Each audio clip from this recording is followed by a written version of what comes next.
Hello, hi Serena, how are you doing? I'm doing well. How are you doing today? I'm doing good, and thanks a lot for giving me this opportunity to interview you. Sure. Looking forward to it. Yeah. So, friends, we have Serena here. She is a comedy hypnotist. She does stage shows. So, let us know more about her from her own words. So, Serena, what inspired you to take this comedy hypnosis as your career path? Okay. So, so when I was in high school, one of our students was doing a report, and his Mhm. report was on hypnosis. At that time, I was playing around with magic, and I Mhm. didn't really know anything about hypnosis.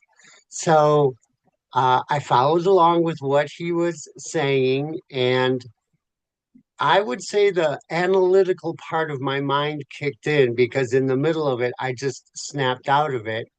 And I looked around the room and I saw how people were following what he was saying.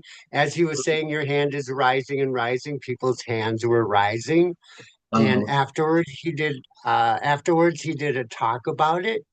And it inspired me to find out more about hypnosis. And as I did, I found out that a lot of what I did as a hypnotist, where I would say, let me put your hand out, put your hand out, palm up.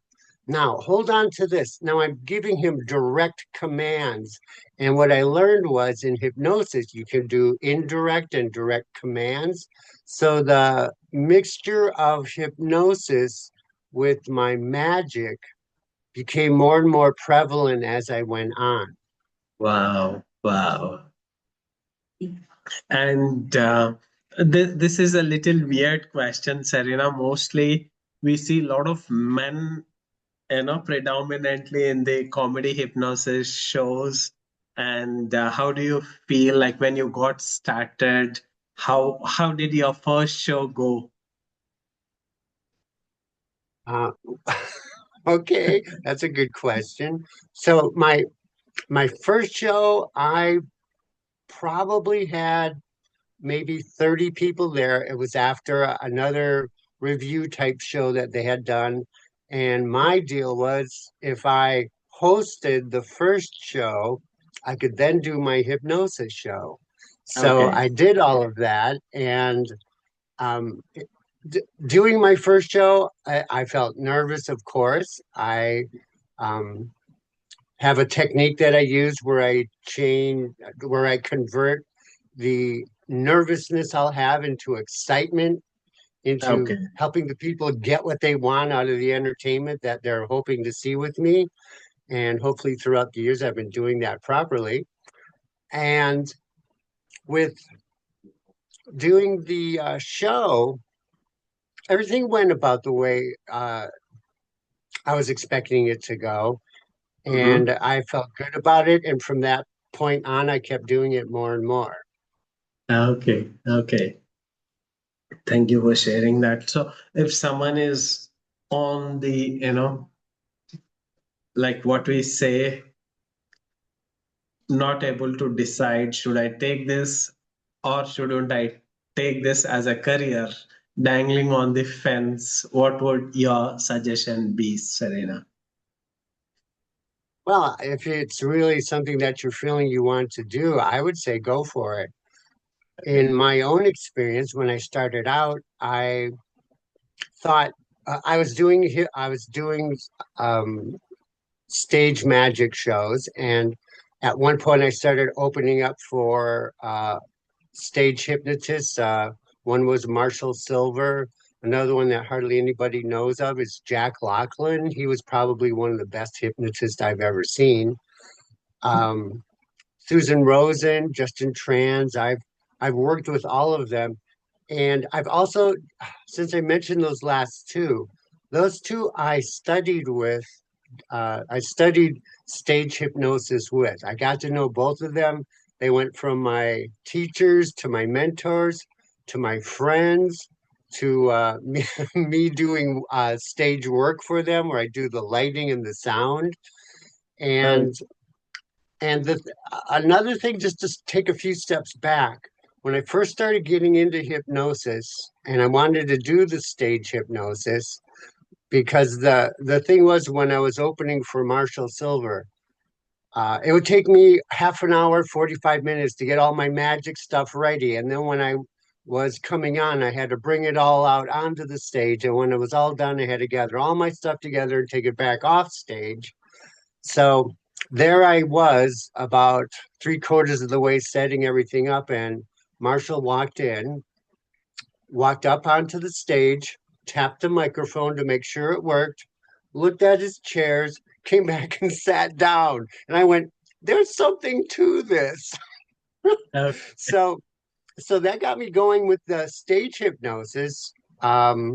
It's triggered things in my mind, and I had always been interested in hypnosis. So I went to learn about hypnosis. My thought was, if someone goes into hypnosis and I can't get them out of hypnosis, what do I do? And I found out there's really not that much worry about anything like that, because if you really think about hypnosis, it's a natural state that we go through. And what we do as hypnotists is we do it more on a manual basis. We uh, In hypnosis, you'll go from one state of mind to another state of mind. So, and that happens naturally. With hypnosis, what we do is we take them from one state of mind to another state of mind through our words, through um, there's there's good ways and bad ways to look at it, but I use the word manipulation because we are manipulating the way that their minds are working. So I went on and I learned about hypnosis from George and John Kappas at the Hypnosis Motivation Institute. One of my one of my fellow students was Florence Henderson. She was Mrs. Brady on the Brady Bunch, and she was also married to John Kappas. So I found that very interesting. But I took the ideology of hypnotherapy, and I applied it to stage hypnosis. Yes, for entertainment, but also for education, to show people what they could really do with their minds. And that's what I was involved in when I was doing stage hypnosis. Thank you. Thank you for sharing. Like since you mentioned Justin Trans, so he often talks about failing forward. Okay. So when you started off, Serena, obviously the nervousness and the fear of failure would have kicked in. So please share some of the tips that you implemented that helped you to keep going. Oh, so you want some free therapy, huh? Sure. Okay, so when I feel hip, when I feel anytime I do performing, I do presenting, I do keynote speaking, I've done trade shows. And of course, before you go on stage, there's that what I call the fear of the unknown. We don't know what's going to happen when we go up there in front of people. And one of the biggest fears that people have is public speaking, standing in front of others, because there's the recognition that we want. And if we don't get it, that's very difficult. There's um, the chance that we might not say the right things and people won't accept us. So there's the fear of not being accepted, which I assume is the fear of recognition also. So what I decided to do was I'm not going to focus on myself when Mm, I'm in front of other people. I'm going to focus on what message is it that I want to give them? What impact am I going to have on them? And what can I do to assure that I make sure that both of those things and other things that go along with it are what they experience while they're watching me perform or present. So I found this somewhere, and I can't quote where I found it, but someone was talking about take your fear and turn it into excitement, turn it into expectation. So if I feel the fear, that I smile because that's my trigger to make it happen inside of my mind. And I've done it through self hypnosis, I've done it through conditioning. Um, Willpower, doing it through the conscious is probably one of the weakest ways to really do anything.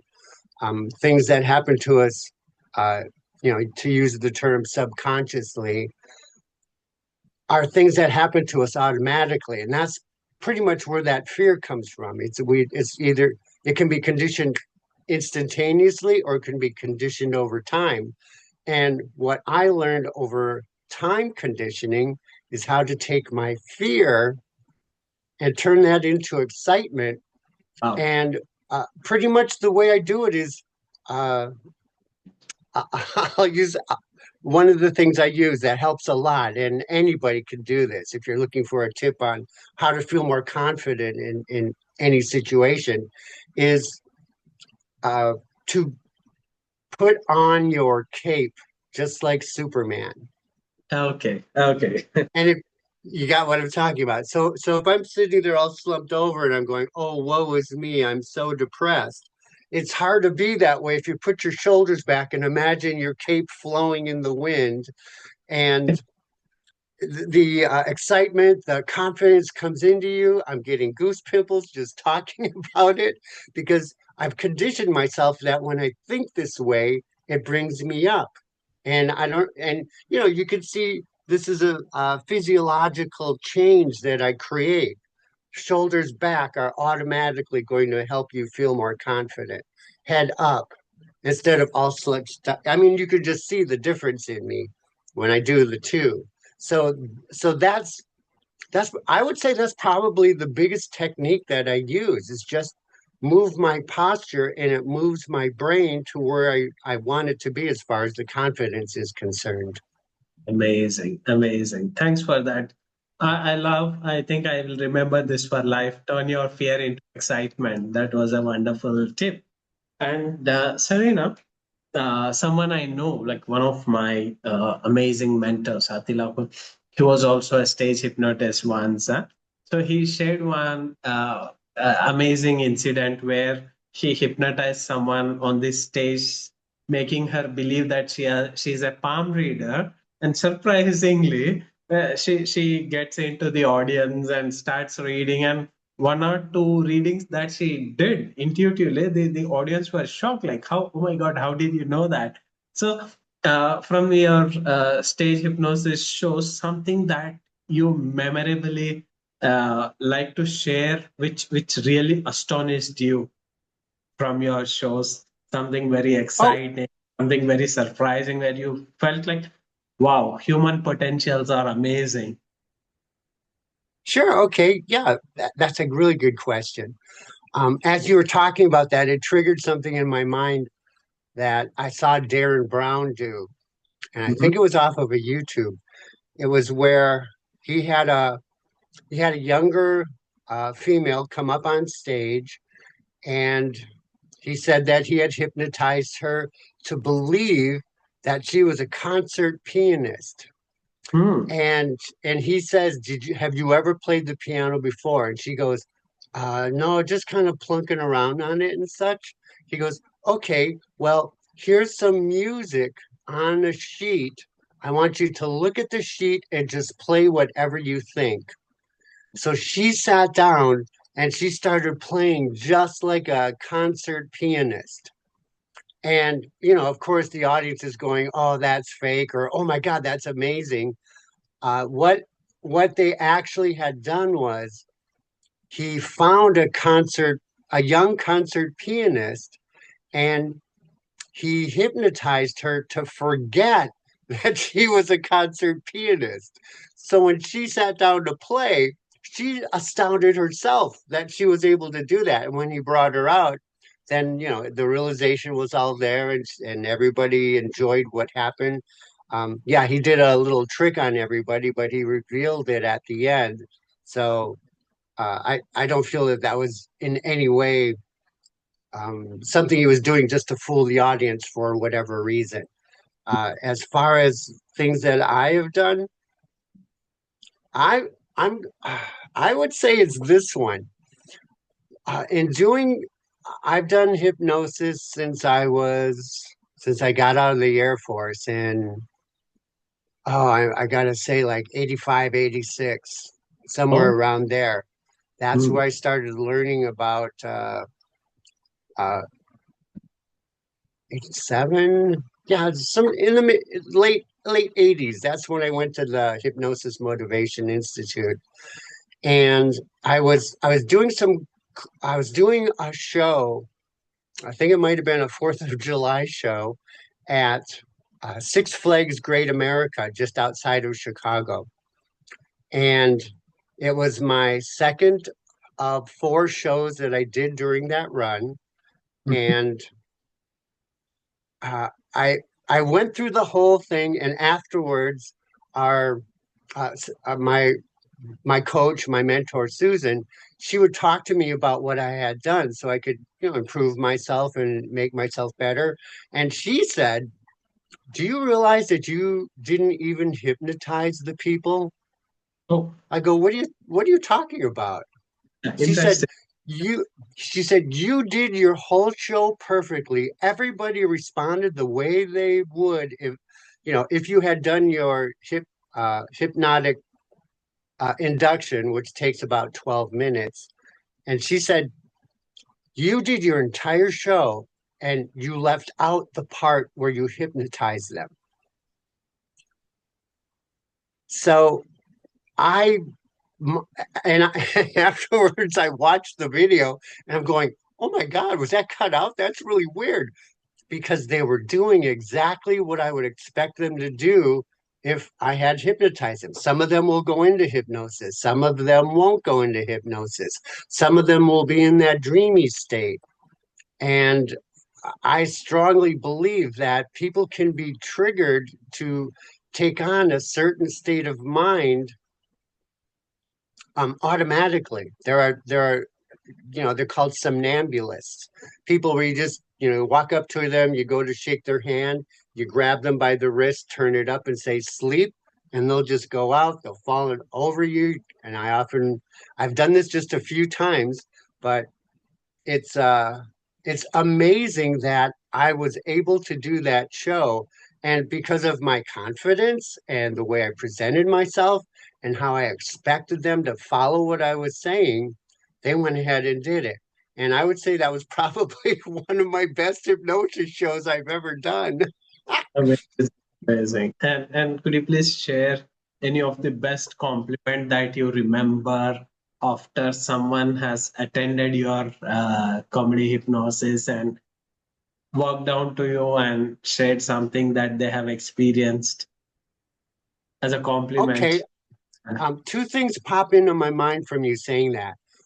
One is it's not a hypnosis show. I also, because I went through the Hypnosis Motivation Institute, Mhm. I learned how to do hypnotherapy, Mm. and hypnotherapy fascinates me. I've actually run an office where I've done it, and one of the last people that I've hypnotized was for clinical purposes was a Okay. he's a good friend of mine, and it took me like 6 months before I could do it because he was a smoker.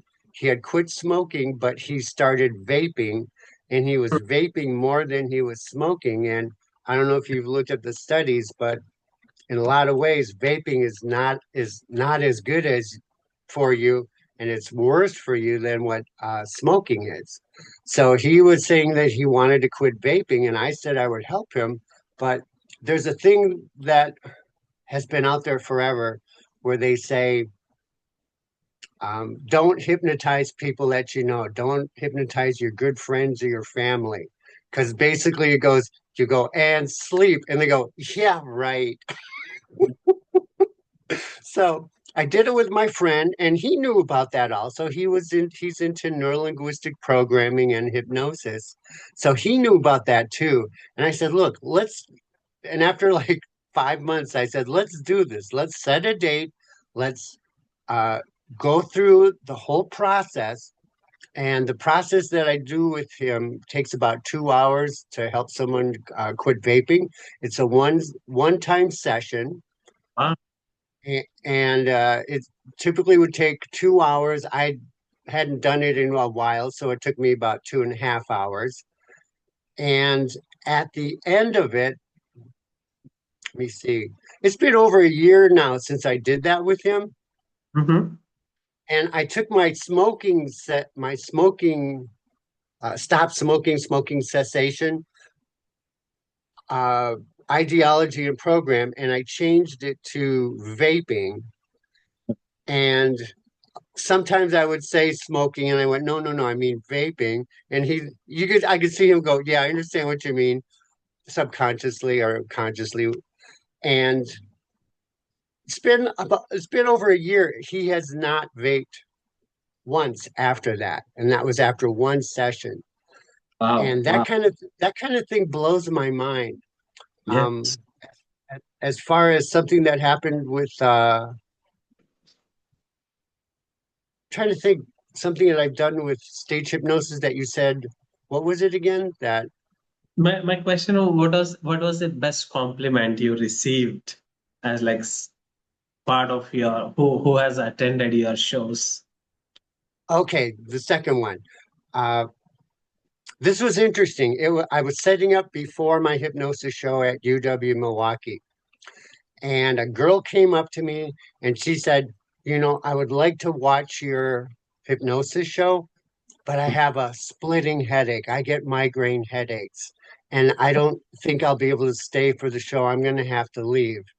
And I did a real quick, I think I said, I'll tell you what, I'll do a quick little hypnosis session with you. And if you want to stay, stay. If you feel you need to go, go. So what I did was very quickly, I had her find where again, we're doing hypnotherapy more than therapy. I found where uh, I had her locate the pain in her head. And then I said, what would it feel like if you had that pain in the front of your head? Put it there and tell me how that feels. She did it. Put it to the back. She did it. And then I said, bring it down to your fingernails. Bring the pain down to your fingernails. And as you feel the pain, all it will do is make your fingernails healthier and harder. And then I pretty much left it at there. I probably said a few other things real quick, but it was like 2 minutes because I was getting ready to go on stage. I did my show. Afterwards, she came up to me and she said, "You know, I had the pain, but as I watched the show, the pain went away and I stayed for your entire show." And my question is, I wonder how her nails are. And hopefully she didn't have to experience the migraine headaches that much anymore. Wow, that's awesome. And Serena, here again, one more question. Like, uh, any women who's like want to take this as a career, stage hypnosis, comedy hypnosis as a career, but feels shy or have the fear of being judged and all that, what's your message to them? Okay. First off, I would say study Step. hypnosis. Make sure that you're as you study it, make sure it's something that is still Hmm. interesting to you as you study it. You can go on YouTube and see all kinds of hypnotists doing things like that. Um, Once you start getting into learning about hypnosis, go out and do it with people. Uh, Go to the mall, do a get together with friends and say, "Do you mind if I hypnotize you?" And do it as much as you can without even going on stage. Just, hey, do you mind if I hypnotize you? Make sure that you're not just walking up to strangers and saying that because you're just going to get funny looks and say, "Go away from me." yeah. So practice it with other people. And a big thing that I feel that people should also understand is that when you're doing your hypnosis when you're first starting out, again, let's go back to Justin Trance. He says, um, uh, I can't remember the saying. Wow, this hypnosis stuff works good, doesn't it? Um, don't be afraid to fail. Go If you go out and you do 10 people and you don't hypnotize them, those are 10 learning experiences. Yes. You'll never get better experience from things unless more than you will than if you fail at what you're doing. Yeah. And as you fail, you learn what to do better. And then when you start doing it and it starts working, then you start feeling even better than if it were to you were to start out and do your first five and they were great, and then the sixth one didn't work. Now you're going, well, why didn't that? Now it's messing you up more. So don't be afraid to fail. And that's sad that I can't think of what that saying is. Um, yeah, it's not coming. And uh, it's good to have a performing background. You don't need it. I've been involved in situations where people have no stage experience or stage hypnosis experience, and within 4 days they were doing hypnosis shows for 1,000 people audiences. Wow. The people So who trained and groomed Serena. yeah, Susan, I worked with Susan Rosen, and I had taken a class with her. She invited me to another class with the group, and one guy's a farmer from Iowa, another one's a cook, and they came to the class, and I have the videotapes of all of them, and she taught them what to say in each portion over 4 days. The fifth, sixth, and seventh days, we did hypnosis shows, and I did the hypnosis shows along with them. So yes, I could get the experience, but also they could watch her. She did a show, and then I also did a show, so that people could see hypnotists that are experienced do the show along with people that have never done a hypnosis show before get up there and do it. And it was just amazing to me Wow. how well they all did when they went up there. Wow. Wow. It's awesome. Thanks a lot for sharing about your journey, about your experience and your tips and all that stuff, and how you started off and how we are exploring. Thanks a lot for your time. And Serena, like whoever is interested to reach out for you for any sort of services, friends, I'll be sharing social media links of Serena in the YouTube description, and you can reach out to her.